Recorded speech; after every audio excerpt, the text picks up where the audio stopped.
Here's the Hampton steamplant where they burn the trash and the steam goes off to power generators at Langley. And use the airport station.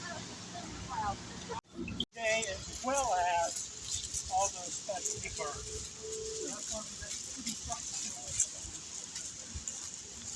I'm going to start from the beginning where they drop the trash off. Look our way through the plant.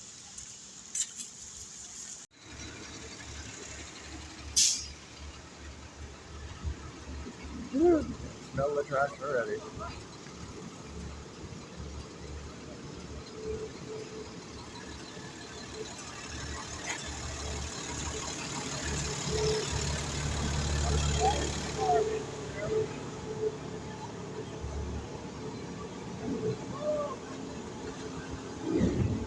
Oh no.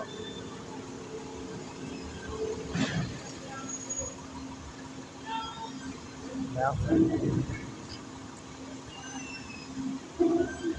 Like one of those games, try to win the little balls.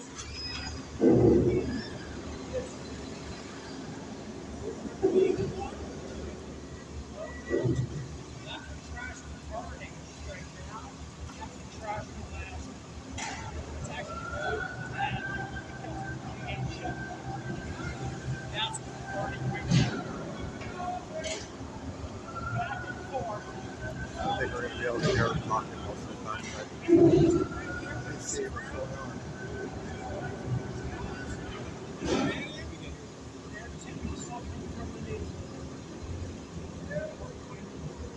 I think I see my trash now.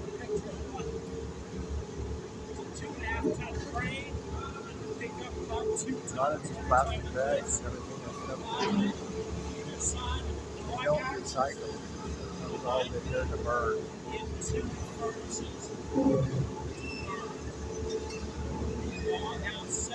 Last one we went to the recycling place was have a good chance to see all the stuff that comes in that doesn't go through recycling. It's supposed to go off here, so they end up having to ship it up here afterwards. So it's really kind of crucial that getting the weight stuff in the recycling. Plastic trash bags, shopping bags, all that stuff is not recyclable. I've never seen, so it all ship off the spot. I guess once you get enough room, then these trucks will slip their way in and come to that good.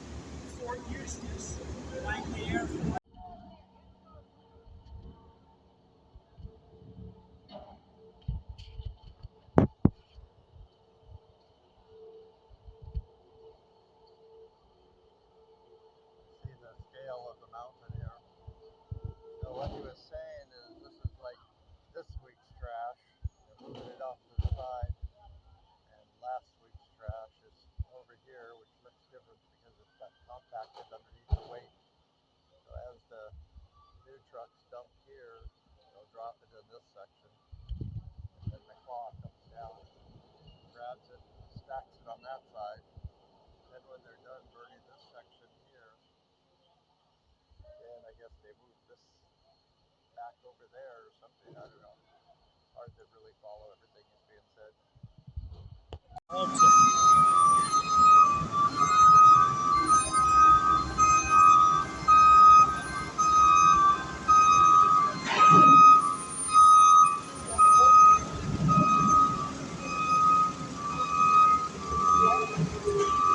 boy. You gotta be good on that. Stop at the right time. It sucks to drop the truck over. Now let's see what they bring it in here today. Not like the rest.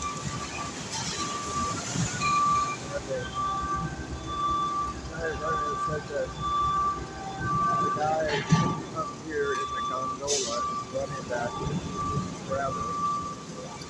You're also watching the trash coming in. Something that doesn't look right. Don't look like fire sound of the alarm. They all check it out. Yeah. Good job, though. Once I got it.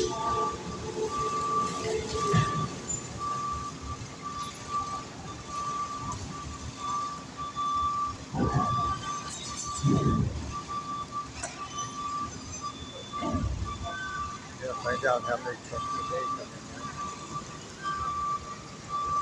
here. Now it's going to the burner. Okay, I see. That's where the problem is.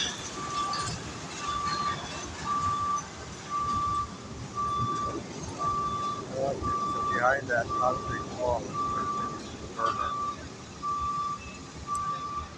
I asked, but I didn't get an answer anyways. And one truck down. Bunch more outside, lined up, ready to go.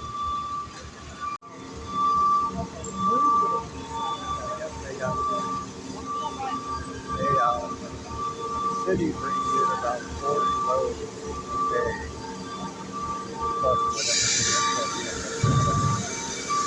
They have a number for that. So quite a bit of trash coming in every day, every week. Hours lately for NASA operation up and running.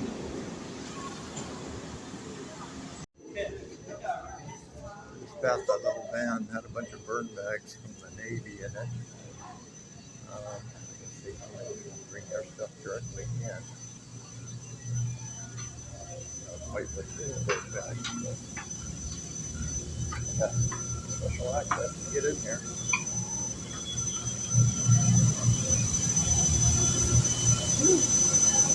Different smell in here. Kind of sour. I would call it sweet.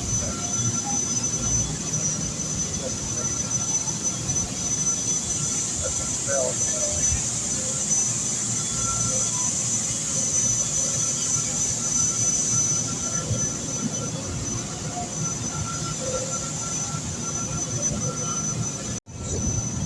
Inside against our wall, so we use the boiler.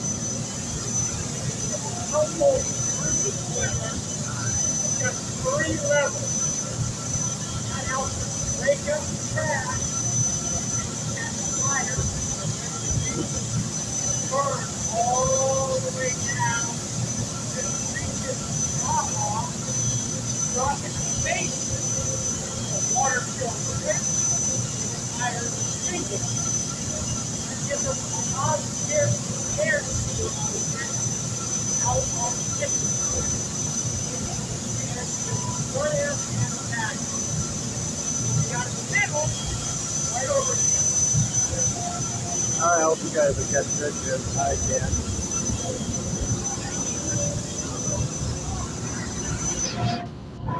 Very good.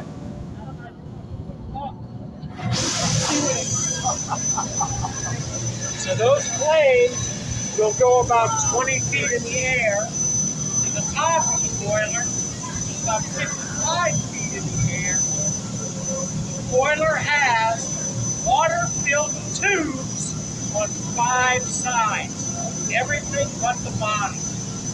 It extracts the heat, converts the thermal expansion to water in the tubes, generates steam, 360 pounds.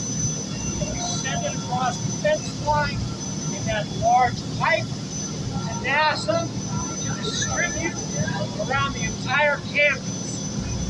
This is the primary energy source for NASA.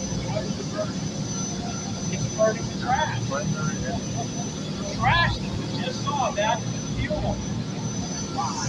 And as you can see, it burns pretty good. Come over here, you see the iron.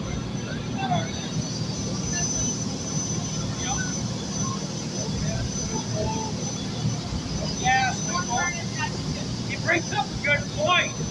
A lot of plants that burn auxiliary power system that will allow them to ignite the trash and burn it. We're a lot more high-tech than that. We soak toilet paper rolls in kerosene, set them on fire, and whoever's got the best pitching arm throws it to the back of the boiler. That's what starts our process. That's why once we start a boiler, we do not want to shut it down if we can. Let it burn. These boilers have been online since Tuesday last week. As soon as we got the gathering conveyor fixed, as part of our maintenance cycle, we're back online and burning. We do not plan to shut down again until April. God willing. Mentioning that we bring down. No, he's saying that they have to shut these down. They keep it running. Longest process never shuts it down. And everything burns off, so there's very little residue. Like they have to get in there and clean it.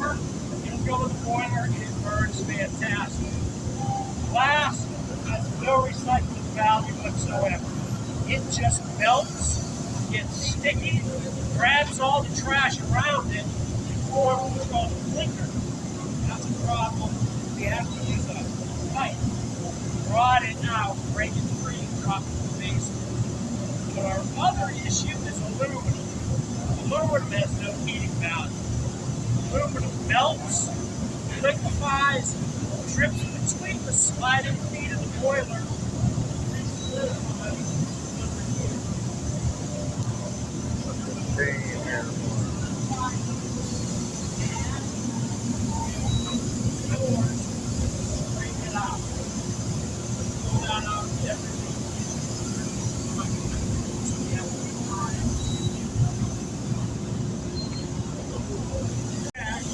Deposited in the boiler. 45 minutes later, it'll be going out as ash. 45 minutes and then I'll the trash out. Moving on. Next spot. Looks like a dispatch center.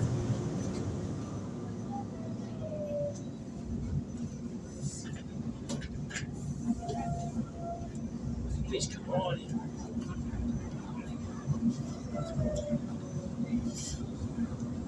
Gotta be used to that at trash. That's the inside of the boiler.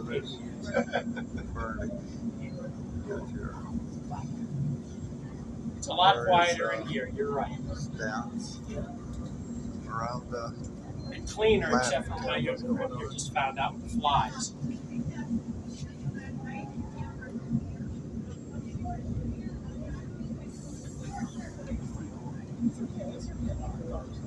So everything out there on the operating floor, Robert Fulton would be able to identify. He'd be able to identify the valves, the piping systems, and all of the systems that feed the boiler and control it. But once he stepped in here, he'd be going from 18th century technology to 21st century technology, because Tony Taylor, our operator, controls the entire plant with just the click of a mouse. He can control feed water to the plant. He can control condensate coming to the feed water systems. He can control how fast the grates are moving and pushing the trash through the boiler. He's in charge of the lime slurry that feeds the bag houses out back. Everything gets controlled from in here, and he's the guy to do it. As you can see, so you can see inside the boiler. He can see the digital representations of what is supposed to be happening in the boilers, and he can literally look around the plant wherever he needs to see what's going on, and to follow our people that are walking around taking readings, just in case we're not getting the actual reading here on the SEMS comm unit. So if the boiler videos, what would, like, if there's a problem in one of those videos, what would that look like? Like, would it look like the fire going out, or like? No, it would look less like the fire going out, Okay. and it would look a little bit more like this. It's not a problem, but if you see that flame further back, Okay. he's getting what's called a burn back. It's not burning all the way down through all 3 levels. Okay. Tony, what else do you see on there? Well, that one, I had to stop the hydraulics. It's getting too much in there. There you go. That's what I was over here to look at. So he controls the feed flow and how it's going. So how do you know if you keep it from getting too hot? You know, does it get too hot by We have pressure? an overfire air fan system in there. So what it do is it pushes down the emissions and keep it cool. Okay. We have a range from 1450 to 1750. We have to keep it in between that area. But the boiler does it itself. It adjusts. Oh, so it's not like manual, like you got to manually do it. The system is automatic. The system will automatically increase the overfire He's air fan. babysitting the system to make sure it's doing what it's supposed to do. Because we'd like to say it's automatic, but unless you have a seasoned operator on a routine basis making changes to how the trash is going through, because literally every load of a trash fuel boiler is going to burn a little bit different, whereas every gallon of fuel going into a fuel fill boiler burns exactly the same all the time. All right, so he's making constant changes. He's got an under fire fan that supplies the airflow that brings the flow up. The over fire fan he's talking about the emissions down, and then a huge draft fan that pulls all of the emissions out of the boiler, and you'll see that in a moment up and out the stack. Do you have an afterburner system? We do not have an afterburner system.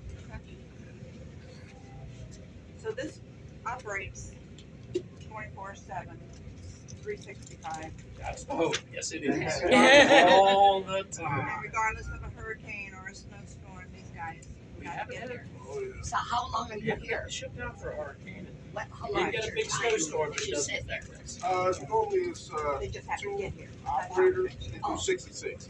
Oh, 66. Wow. And you said that you supply the majority of NASA's energy for like everything they do? That's correct. What happens when you shut down? NASA has 3 fossil fuel powered boilers on site. But of course, there's a huge expense with using the fossil fuel, especially when the trash is already coming for the city. All right, so they don't want to isolate us if they can help. Now, we're isolated right now. That's why you saw that huge white plume over the stack. We're venting almost all of our steam. Wow. During a workday like this, when NASA's online and accepting our steam, won't be a white plume. It all goes across the fence line to NASA. But Hampton Trash doesn't stop, so we don't stop burning. Yes, ma'am. 2 questions. Is this a company or is this part of Hampton? This is part of Hampton. We're all Hampton employees. Okay. Second question. Little Noah, police were searching for Little Noah. It is shut down. When the police were searching for Noah, they asked us first. Then they told us they thought he was delivered to the bulk waste site, so they concentrated there for a while before they came back to us when they realized he had been thrown away here. But we stayed burning. The tipping floor at that time was very different, very hectic. We had all the trash laid out so that they could move through it piece by piece to look for him. With dogs, I would imagine. Thank you. Thank you. Since it's too overpowering for dogs, Missing it was all person handled dog. by police cadets. Yeah. Thank you. That was very disappointing. It used to be a joke. When you see my office, I collect all the oddball things that come through the plant. Jackie died, one of the guys that worked in the back end of the equipment. He would bring me, he said, "Oh, you see that? You think that's good? Wait till you see what I found." And he brought me big pieces. And people would almost always ask, joking, "Ever seen a body go through?" No, we hadn't. And we would know because we just don't burn hot enough. So in the ash, you would see things that doesn't belong to you. After Noah, the jokes just aren't. It's not funny. No, they're not. Thank you. No, so I hope that asshole gets Yeah. penalties. Awesome. Okay, so now we're gonna see where all the ash goes, I guess. If I can get in close up here.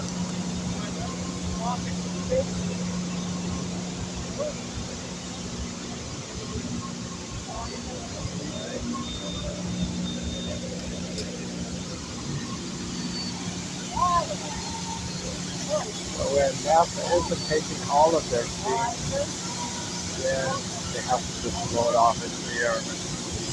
This plant isn't designed to produce electricity. Apparently it needs a lot hotter steam in order to do that. But there's plants in the future. This plant is over 40 years old. So there's plants in the future to upgrade it. Or I'll actually get some new land and then try to build a more state-of-the-art steam and electric. That's what this is really change stuff. Isn't that amazing?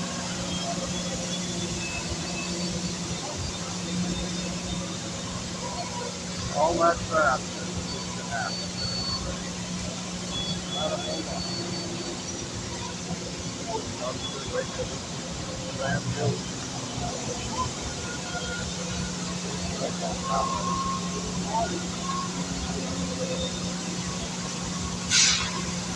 Big old things around here.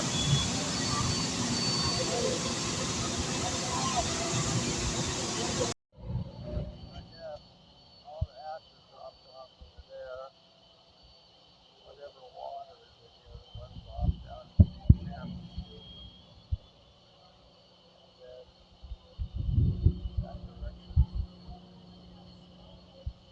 I think it's supposed to hook up in a tank there. Okay. Tall. That's solid. 244. Filter out the particulate.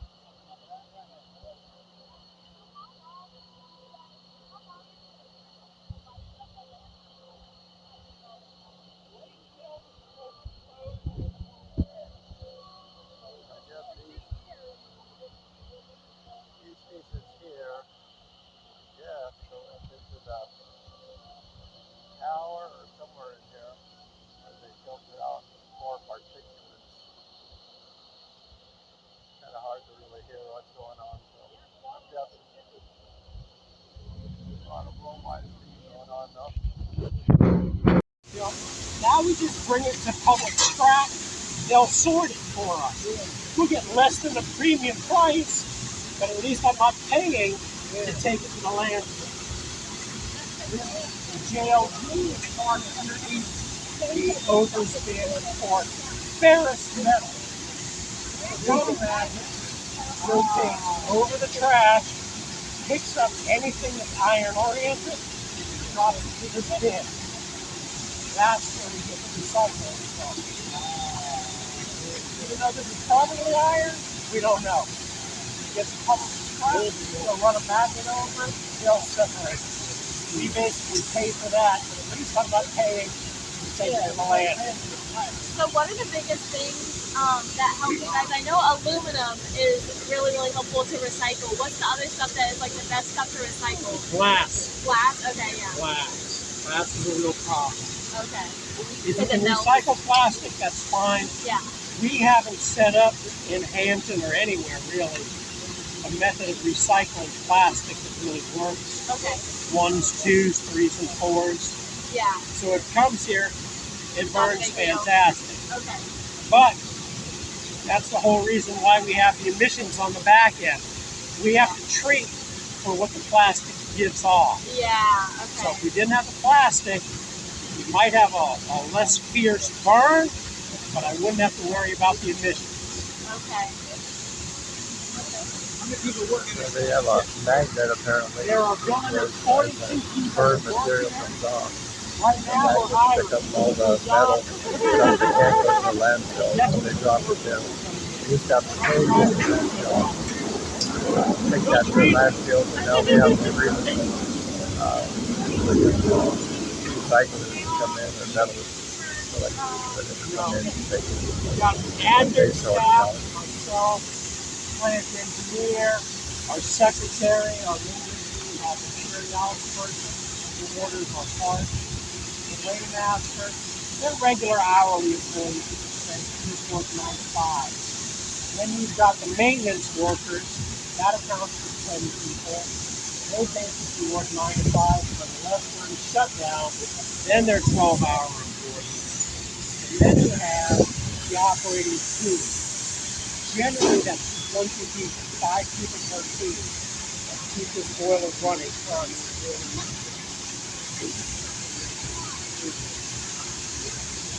Did you say how many trucks would go out? Okay. So now that we're here at the crash test, I wish we had a truck here that was draining for you so you could see it. You guys remember the pit that you saw and all that trash that would come in. So if we imagine 100 trucks coming in and depositing that trash, the number of trucks I have going to the landfill with residue ash is 12. So 100 tons of reduces trash, down to 12. 88% reduction rate. Drives it down, and that's all we're left. That's all we do. If your boilers aren't hot enough to really melt that, it's not. Oh no, the boilers are nowhere near hot enough to Melt the steel. If they were that hot, we'd be replacing grates all the time. No boilers could be that hot. We need a crucible and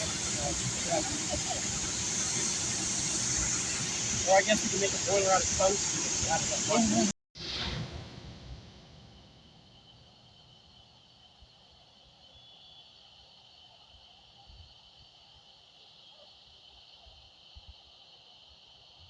Breaker boxes, rims, car parts, rotors, springs, all kinds of stuff in there. Set off, go straight to the metal recyclers. That's here now. That's in, I guess.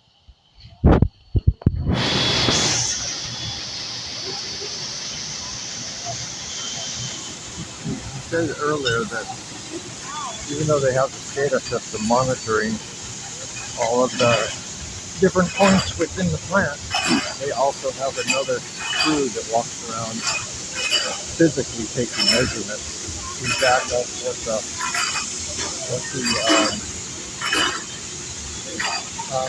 computers are saying. And we've done it set up that way. That's drawings of the plant operator that's been there. He's the boss of the system itself is working properly. It's automated. That's depending on the fire and the auditor.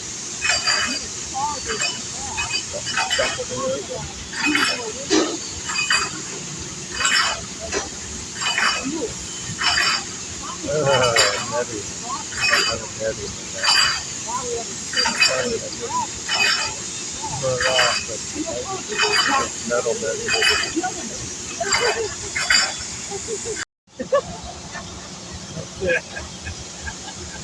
I already answered this. Come on. Measure a bill for it. So when we get 100 trucks in, for example, people only have 12 trucks leave. 100 trucks with tip their loads on the tipping floor. Saw how much trash that. Ooh, how it's moved. This is what we're left with. Only 12 trucks leave for the landfill. So we've done a marvelous job saving the landfill. You guys do more flash trash, sorry. All the wrapping paper and boxes in those furnaces is gone in a second. It doesn't provide nearly as much as you think. The trash that we want to burn on a regular basis is the trash that we get in the high summer. When everybody does their spring cleaning and they throw away everything that's collected, that's the best months for trash. And that's a huge All the stuff that they bring them from out of there. Just anything you get. People That's when find. Jackie died, who used to run the Wow, plant. that's a cool little. You don't see anything. And started bringing me things over here. Oh, A much larger pieces. It's a bomb.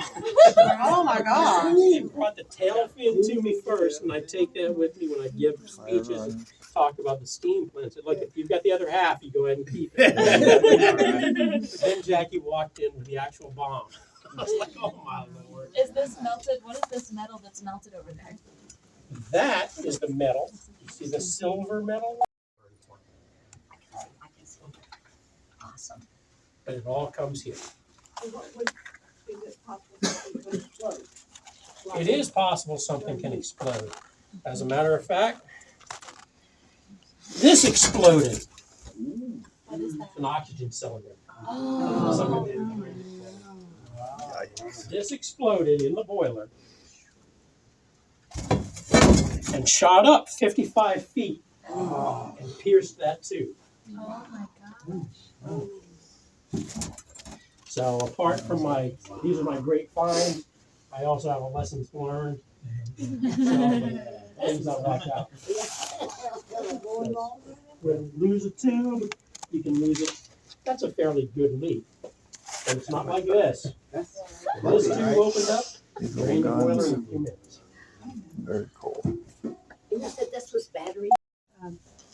Propane tank. I would think that that's one of the more dangerous things to throw in the Surprisingly, trash. not as bad as you think. So propane tanks have relief valves. Yeah. If you open the valve too much, it's going to auto stop, so it's not going to drain out.